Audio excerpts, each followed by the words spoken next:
वो differential structures देखेंगे जो प्रोकैरियोटिक सेल के डिफरेंट होते हैं यूकैरियोटिक सेल से। वो स्ट्रक्चर्स हैं न्यूक्लियस और ऑर्गेनल्स। अब हम वो करैक्टरिस्टिक्स देखेंगे जो प्रोकैरियोटिक सेल को डिफरेंशिएट करते हैं यूकैरियोटिक सेल से। ये दोनों सेल वेरी करते हैं साइज़ में और सेल वॉल कॉम्पोजिशन में। अब हम बेटा देखेंगे कि प्रोकैरियोटिक सेल और यूकैरियोटिक सेल का जो न्यूक्लियस होता है उसमें क्या डिफरेंस होता है। As we have already read कि प्रोकैरियोटिक सेल जो होता है इसमें न्यूक्लियस नहीं होता, जबकि जो यूकैरियोटिक सेल होता है इसमें प्रोमिनेंट न्यूक्लियस होता है।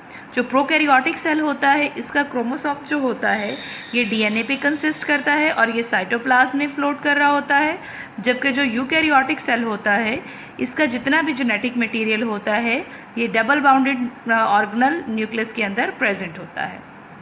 यहाँ पर बेटा आपको जो डायग्राम दिखाई गई है उसमें आपको प्रोकैरियोटिक सेल का जेनेटिक मटेरियल डीएनए दिखाया गया है जो कि फ्लोट कर रहा है साइटोप्लाज्म के अंदर, और जो नेक्स्ट डायग्राम है उसमें आपको यूकैरियोटिक सेल का न्यूक्लियस दिखाया गया है। एज यू कैन सी कि जो यूकैरियोटिक सेल का न्यूक्लियस है ये न्यूक्लियर एनवेलप के अंदर प्रेजेंट होता है और इसके अंदर दूसरे स्ट्रक्चर्स भी पाए जा रहे हैं जैसे कि न्यूक्लियोलस। न्यूक्लियोलस एक डार्क स्पॉट होता है जो यूकैरियोटिक सेल के अंदर प्रेजेंट होता है। न्यूक्लियोप्लाज्म जो होता है ये ग्रैनुलर फ्लूइड होता है और जो क्रोमेटिन मटेरियल होता है ये न्यूक्लियस के अंदर स्कैटर्ड किया हुआ होता है, न्यूक्लियस के अंदर प्रेजेंट होता है। अब देखें nuclear pore, nuclear envelope, nucleolus, nucleoplasm ये सारे के सारे वो स्ट्रक्चर्स हैं जो यूकैरियोटिक सेल के न्यूक्लियस में तो पाए जा रहे हैं लेकिन प्रोकैरियोटिक सेल के न्यूक्लियस में पाए नहीं जा रहे हैं। अब हम देखेंगे कि इनके डिफरेंस क्या होता है ऑर्गेनल्स में, कि प्रोकैरियोटिक सेल में कौन सी ऑर्गेनल्स होती हैं और यूकैरियोटिक सेल्स में कौन सी ऑर्गेनल्स प्रेजेंट होती हैं। प्रोकैरियोटिक सेल्स जो होते हैं उनमें membrane bounded organelles like Golgi apparatus, mitochondria, endoplasmic reticulum ये प्रेजेंट नहीं होती क्योंकि वो सिंपल सिंगल यूनिसेलुलर ऑर्गेनिजम्स होते हैं, जबकि जो यूकैरियोटिक ऑर्गेनिजम्स होते हैं उनमें membrane bound organelles like mitochondria, Golgi apparatus, endoplasmic reticulum present होते हैं क्योंकि बेटा जो यूकैरियोटिक सेल होते हैं वो मल्टी सेलुलर होते हैं।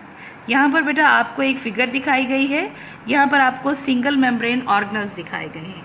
सिंगल मेम्ब्रेन ऑर्गेनल से मुराद ये है ये वो तमाम ऑर्गेनल्स हैं जो सिंगल मेम्ब्रेन के थ्रू सेल के साथ बाउंड होते हैं, वो हैं लाइसोसोम्स, एंडोप्लाज्मिक रेटिकुलम और गोल्जी अपरेटस।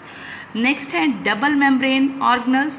बेटा ये वो ऑर्गेनल्स होते हैं जो दो मेम्ब्रेन्स के साथ सेल के साथ बाउंडेड होते हैं, उनमें इंक्लूड है क्लोरोप्लास्ट, न्यूक्लियस और माइटोकॉन्ड्रिया।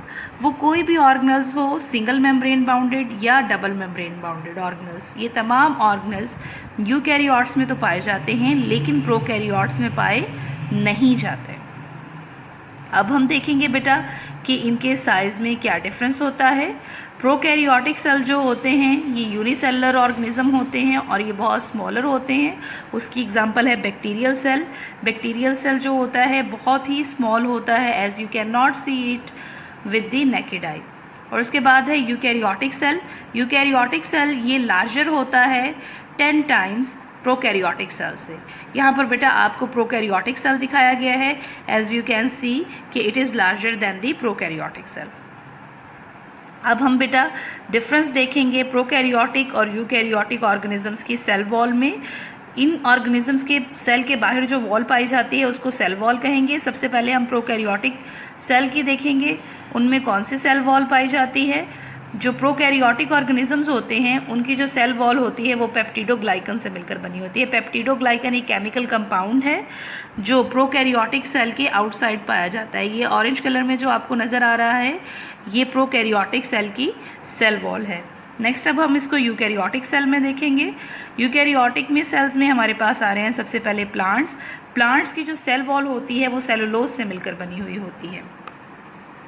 आप इस पिक्चर्स में भी देख सकते हो कि प्लांट सेल के बाहर एक सेल वॉल पाई जा रही है। ये जिस केमिकल कंपाउंड से मिलकर बनी हुई है उसे हम सेलुलोज कहते हैं। नेक्स्ट अब हम देखेंगे कि कौन सा यूकैरियोटिक ऑर्गेनिज्म है, उसकी सेल वॉल किस केमिकल कंपाउंड से मिलकर बनी हुई है। तो नेक्स्ट है फंजाई। फंजाई जो है उसकी सेल वॉल काइटिन से मिलकर बनी हुई है।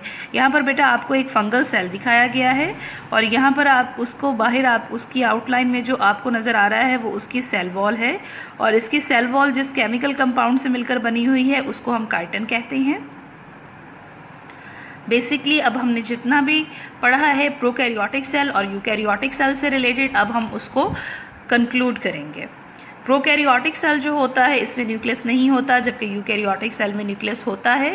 प्रोकैरियोटिक सेल में DNA genetic material freely floating होता है साइटोप्लाज्म में, जबकि यूकैरियोटिक सेल में जो जेनेटिक मटेरियल होता है वो double membrane bounded organelle nucleus के अंदर प्रेजेंट होता है। प्रोकैरियोटिक सेल्स जो होते हैं इसमें ऑर्गेनल्स नहीं पाए जाते, जबकि यूकैरियोटिक सेल्स में सिंगल मेम्ब्रेन बाउंडेड और डबल मेम्ब्रेन बाउंडेड दोनों तरह के ऑर्गेनल्स पाए जाते हैं। Do you have any questions? Then please discuss with me. Thank you.